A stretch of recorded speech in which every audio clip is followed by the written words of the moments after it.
Je souhaite, au nom de tous mes collègues qui ont payé un lourd tribut, qui ont payé de leur vie le combat que nous avons tous mené à Charlie Hebdo, en leur nom à tous, je remercie l'UFAL pour avoir organisé cette agora, pour avoir eu le courage de le faire, parce que même pour que l'on se réunisse aujourd'hui en Europe, au cœur de Paris, nous, la famille des laïcs, eh bien, il faut des mesures de sécurité, de protection extrêmement importantes, parce que nous sommes peut-être quelques-uns à en être conscients, mais il faudrait maintenant que tout le monde en soit conscient dans ce pays. Nous sommes ciblés, menacés. Au-delà des personnes qui sont menacées comme moi ou comme certains de mes collègues ou comme d'autres à travers le monde, ce sont nos valeurs de liberté, de laïcité, de liberté d'expression, d'irrévérence face au pouvoir. Ce sont ces valeurs-là qui sont ciblées. Donc je remercie l'UFAL d'avoir eu le courage d'organiser cette rencontre et je vous remercie, vous tous, la petite famille, malheureusement qui est petite, il faut le dire, la petite famille laïque ici à Paris, je vous remercie d'être là. Il faut dire qu'à chaque fois que l'on se retrouve dans différents événements, on reconnaît des visages familiers, on se connaît les uns les autres, on est toujours sur différents fronts, on est toujours les mêmes dans ces combats-là. Cela me rappelle un peu une atmosphère qu'il y avait en Afrique du Nord avant ce que l'on a appelé le printemps arabe. Nous étions toujours quelques militants laïcs, quelques militants libertaires, quelques jeunes qui avaient des convictions. On était deux tondus, trois pelés en fait, qui étaient de toutes les manifestations, de toutes les rencontres. Mais ces gens-là ont réussi à faire des petits, ont réussi à fédérer un plus grand nombre autour d'eux pour les causes qui étaient les nôtres. Malheureusement, ce printemps arabe a été volé par les islamistes par la suite. Mais aujourd'hui, il s'agit aussi, pour nous les laïcs, de défendre nos idées et d'agrandir cette petite famille. Je voudrais maintenant partager un peu avec vous mon expérience en tant que journaliste à Charlie Hebdo, de l'ambiance, de ce qui explique à mes yeux la descente aux enfers de ce journal avant le 7 janvier et ensuite de ce qui s'est profilé après. Avant le 7 janvier, nous étions un journal incompris, seul, fauché, menacé, conspué, mais Charb était menacé directement par Al-Qaïda. Je rappelle que sa tête était mise à prix à 250 000 $, ce qui était très peu pour une personne de cette qualité. Mais l'ensemble du journal, en fait, la rédaction, c'était d'ailleurs Simon Fieschi qui est toujours à l'hôpital, qui fait de grands progrès pour essayer de remarcher. Simon Fieschi, notre webmaster à Charlie, c'était lui qui devait gérer cette masse d'insultes, ce qu'on appelle en anglais les shitstorms, c'est-à-dire des tempêtes de merde, en fait, qui arrivaient sur les réseaux sociaux, qui nous traitaient de tous les noms et qui nous promettaient les flammes de l'enfer et parfois des menaces très concrètes. Il devait répondre à tous ces gens-là avec humour et courtoisie. Et nous nous sentions un peu abandonnés dans ça, abandonnés non seulement évidemment, nous étions conspués par nos ennemis directs, mais nous étions abandonnés par ceux qui disaient « Oui, mais vous savez, Charlie, ils exagèrent, quelque part, ils l'ont cherché. » Des gens qui prennent la plume, qui se défendent d'être des terroristes, d'autres qui sont un peu plus hypocrites, comme Tariq Ramadan et ses amis, qui immédiatement après les attentats ont dit « Mais nous, on n'est ni pour les terroristes, ni pour les journalistes de Charlie. » Bravo. Je veux dire, dans un contexte, après une boucherie pareille, ne pas prendre position, c'est une façon de se positionner, en quelque sorte. Donc tout ce discours qui a contribué à la descente aux enfers de Charlie, à l'oubli qui s'est fait autour de Charlie et qui a fait que, voilà, que finalement on a écopé de 12 cadavres assassinés froidement en plein cœur de Paris dans le silence total. Et ensuite, dans l'indignation, l'esprit du 11 janvier.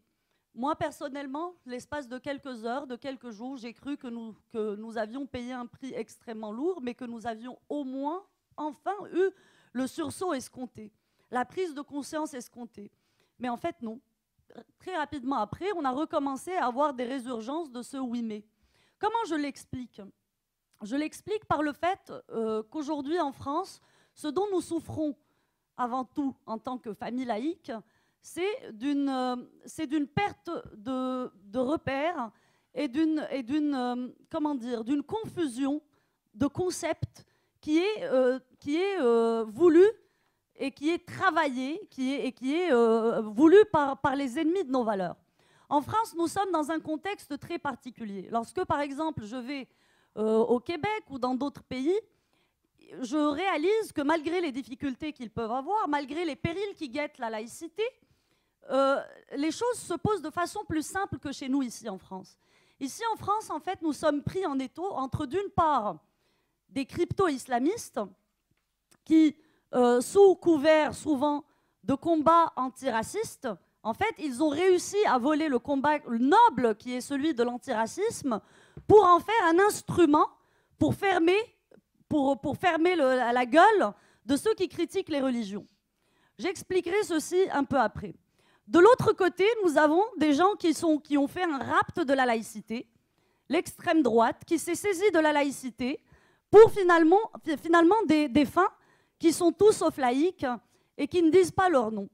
Donc au milieu, la famille laïque que l'on connaît, qui est une famille antiraciste, qui défend une égalité pour tous, qui défend des valeurs comme étant des valeurs universelles ouvertes à tous, se retrouve entre, d'une part, des gens qui instrumentalisent ou qui brouillent le concept de l'antiracisme, et de l'autre part, des gens qui brouillent le concept de la laïcité. En réalité, pour moi, si d'une part nous avons une extrême droite française que nous comprenons très bien dans ce pays, que nous savons définir, de l'autre côté, nous avons des gens que j'appelle les pleurnichards de la stigmatisation, c'est-à-dire des gens qui se plaignent d'être stigmatisés de derrière une barbe ou une burqa et qui veulent se saisir de l'antiracisme pour pouvoir exister en tant que radicaux. Mais en réalité, ces gens-là ne sont que l'extrême droite des pays musulmans. C'est-à-dire ces gens-là, pour moi qui ai grandi au Maroc, pour d'autres qui sont sans doute dans cette salle, qui ont grandi en Tunisie ou ailleurs, dans des pays où l'islam est religion d'État, où l'islam a un pouvoir de coercition, nous ne nous faisons aucune illusion sur ces gens-là. Nous savons que c'est l'extrême droite de ces pays-là. Donc les extrêmes, en fait, se rejoignent, aussi opposées qu'elles puissent paraître. Elles sont les mêmes. Et finalement, elles sont aussi racistes les unes que les autres. Parce qu'aujourd'hui, en France, malheureusement, je rencontre des gens qui partagent notre combat, qui me disent « Mais Zineb, c'est très bien que ce soit toi qui dises ces choses-là, parce que tu comprends, nous, on ne peut pas les dire. » Pourquoi c'est bien que ce soit moi qui les dise? Parce que je m'appelle Zineb. Donc je serai plus habilitée que vous autres, ici présents, à penser des choses, parce que j'ai une justification génétique à les penser. Nous en sommes arrivés là, alors qu'en réalité, le racisme, c'est justement de penser que les gens doivent, que ce que l'on pense est conditionné par les gènes et par l'héritage génétique ou ethnique ou géographique ou culturel, appelons ça comme on veut. Aujourd'hui, lorsque on vient nous dire « les laïcs, vous êtes des islamophobes », parce que c'est ça qu'on nous dit aujourd'hui. Quand vous avez un discours laïque, franc, notamment lorsque vous parlez du péril qui est celui de l'islam radical, on vous traite d'islamophobe. Qu'est-ce que l'islamophobie? Si l'islamophobie, c'est d'avoir une phobie en voyant les gens de Boko Haram mettre des bombes sur des gamins, en voyant des femmes vendues sur les marchés, en voyant des homosexuels jetés des hauts des immeubles, moi je pense que c'est tout à fait légitime d'avoir la phobie de ces choses-là, d'abord. Mais en fait, ce n'est pas ce qu'on nous dit. On nous dit islamophobe signifie raciste. Les mêmes qui défendent ce discours-là, qui existent grâce à la laïcité, qui revendiquent leur droit d'exister en tant que radicaux en France grâce à la laïcité, ce sont les mêmes qui votent à Nada en Tunisie, qui votent Frères musulmans en Égypte et qui viennent ici nous parler de racisme. En réalité, ils n'opposent pas le même argument à ceux qui, dans les pays d'origine, critiquent l'islam à juste raison, Qu'est-ce qu'on leur fait dans ces pays-là? Dans ces pays-là, l'islam est religion d'État, ils ont un pouvoir coercitif. Qu'est-ce qu'on leur fait? On les met en prison, il y a des articles de loi qui le permettent, on les fouette comme Raif Badawi en Arabie Saoudite, ils ont des outils légaux pour faire taire les voix qui critiquent leur idéologie ou qui critiquent tout simplement le pouvoir de l'islam religion d'État. Ici, il manque des outils pareils, ils n'ont pas la possibilité d'utiliser un pouvoir coercitif contre ceux qui critiquent leur idéologie. Du coup, le seul outil dont ils disposent, c'est celui d'accuser l'autre de racisme. Aujourd'hui, il est important de leur dire que le racisme, c'est justement ce qu'ils défendent. Le racisme, c'est de parler au nom de 6 millions de personnes. Je me demande d'ailleurs si moi, on me compte dedans. Le racisme, c'est d'estimer que, entre guillemets, la communauté musulmane, moi personnellement, je ne sais pas ce que ça veut dire, parce qu'il y a des gens, il y a toutes les nuances, il y a des gens comme moi jusqu'à des gens comme les frères Kouachi, en passant par toute l'infinité de nuances qu'il peut y avoir au milieu. Donc ces gens qui prennent en otage toute une communauté imaginaire qui n'existe pas en réalité et qui estiment que cette communauté-là doit avoir le droit au sein de la République d'être régie par sa propre coutume. Et ceux qui les caressent dans le sens de poil, notamment au sein de la gauche française, qui sont des gens qui font très attention à l'islamophobie, qui pleurnichent sur l'islamophobie, en réalité, sans le vouloir, ils véhiculent la forme la plus sophistiquée du racisme. C'est-à-dire qu'ils disent, nous ici, nous avons des valeurs, nous sommes pour l'égalité homme-femme, nous avons une vision pour la République, mais nous allons admettre que ces gens-là, vous comprenez, pour qu'on ne puisse pas être taxé de raciste, nous allons admettre qu'eux fassent autrement. Nous allons accepter qu'eux traitent leurs femmes autrement, sinon on est raciste. Nous allons comprendre qu'ils soient régis par leurs coutumes, nous allons même accepter les accommodements raisonnables, comme ils les appellent au Québec, et la naissance de ghettos au sein de la République où des personnes vont être régies par leurs lois coutumières. C'est exactement ça le racisme. Le racisme, c'est de penser que telle communauté, telle personne, parce qu'elle est supposée appartenir à telle religion ou à telle géographie, n'est pas capable de partager les valeurs universelles. Et ça, c'est exactement ce que dit l'extrême droite de l'autre côté. Donc ils sont d'accord finalement sur le fond, même s'ils paraissent opposés, ils sont d'accord. Aujourd'hui, je pense que c'est très important qu'on le répète, qu'on se dise que ce n'est pas un hasard si souvent les personnes qui sont visées par des fatwas, comme moi, alors moi c'est devenu une obligation de me tuer pour tout musulman. Les gens qui sont ciblés par des fatwas, ce n'est pas un hasard si souvent ce sont des gens issus de la communauté musulmane. Les exemples sont très nombreux. Le plus ancien est peut-être Salman Rushdie, il y a Taslima Nasrin, Kamel Daoud, l'écrivain algérien, la féministe égyptienne Nawal Saadawi, le blogueur palestinien Walid El-Husseini, le blogueur mauritanien Sheikh Ould Mkhaytir. Souvent, ce sont des gens issus de la culture islamique qui sont menacés par ces fatwas.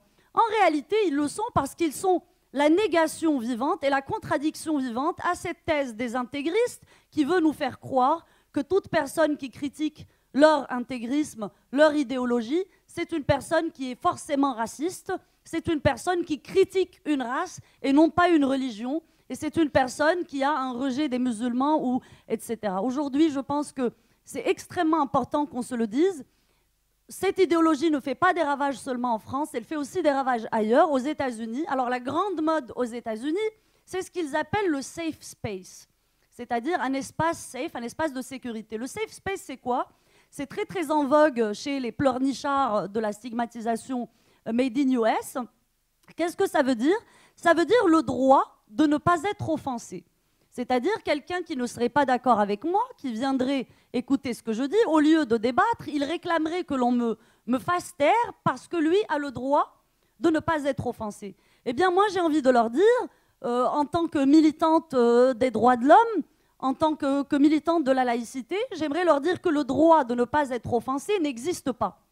C'est un droit qui n'a jamais existé, qui n'existe pas. Si l'on se sent offensé, on n'a qu'à passer son chemin, éteindre la télé, ne pas acheter Charlie Hebdo, ou bien répondre, dialoguer si l'on est capable de débat. Par contre, le droit à la libre expression, le droit à la liberté de croyance, le droit à l'irrévérence, c'est un droit qui existe, que l'on connaît tous et que l'on compte bien exercer dans ce pays et partout dans le monde. Voilà, merci à vous tous. Merci.